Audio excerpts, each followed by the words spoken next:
So this is Game 5, Toronto and Golden State here. We had another nice win on Van Vliet under. He had 8 points.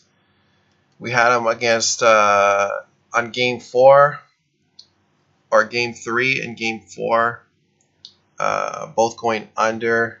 This last game he cut his eye pretty much, and he was pretty much benched the whole fourth quarter. He didn't play, so that helped a lot. That was one reason why he only ended up with 8 points. So he had 2 bad games, just as we predicted.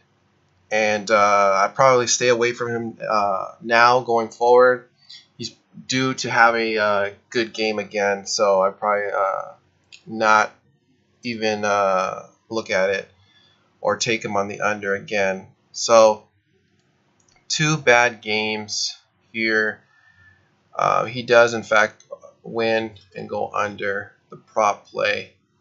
So another one I'm looking at is probably Klay Thompson. Depending if you take Golden State for this Game 5, I'd probably look to take Klay Thompson on the under, depending on the vig and the juice that they're offering when they put out that line. I don't even know if they're gonna juice the over on him. So well, I think they want to get. I would look to take the under if you're getting some even, if it's an even action prop play. So right here he's had 19, 17, 21. His average is about 22.5 on the prop. He had 25 and then he had 28. Now he goes on the road. So that's going to be hard to put up those numbers again. So depending on the juice, I'd probably look to take the under. But there's no telling what the juice is going to be yet because they haven't released the line. So I would keep an eye on Klay Thompson. He's going to be a big factor if they win that game.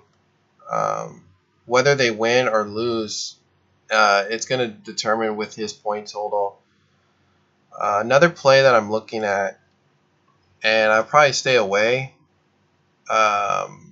depending on the Durant injury. I'm not sure if Durant's even going to play, but they're adjusting the line on the Raptors. They're bringing it from 3 to 2.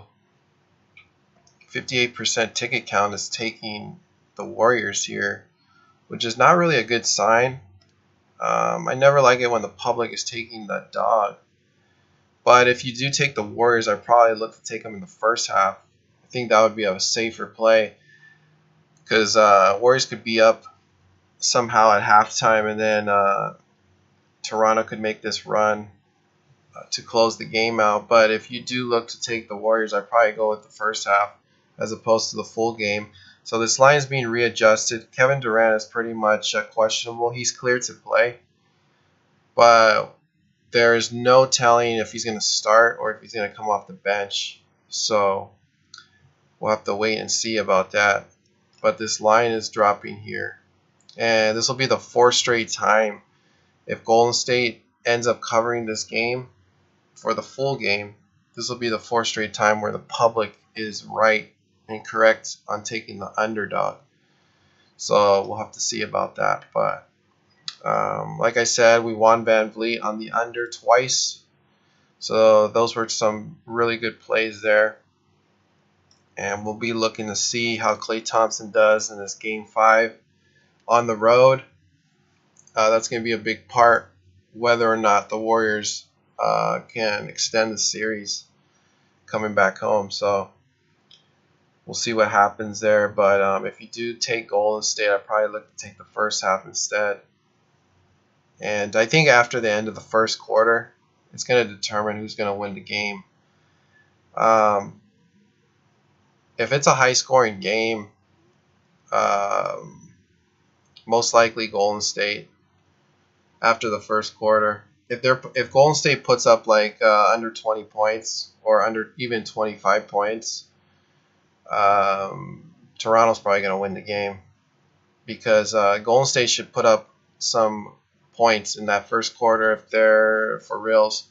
If they're going to come out and win this game, they got to put up some points.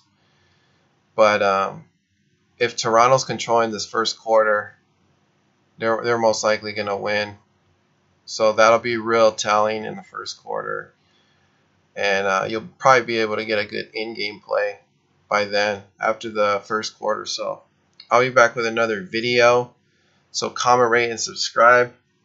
And I'll see you then.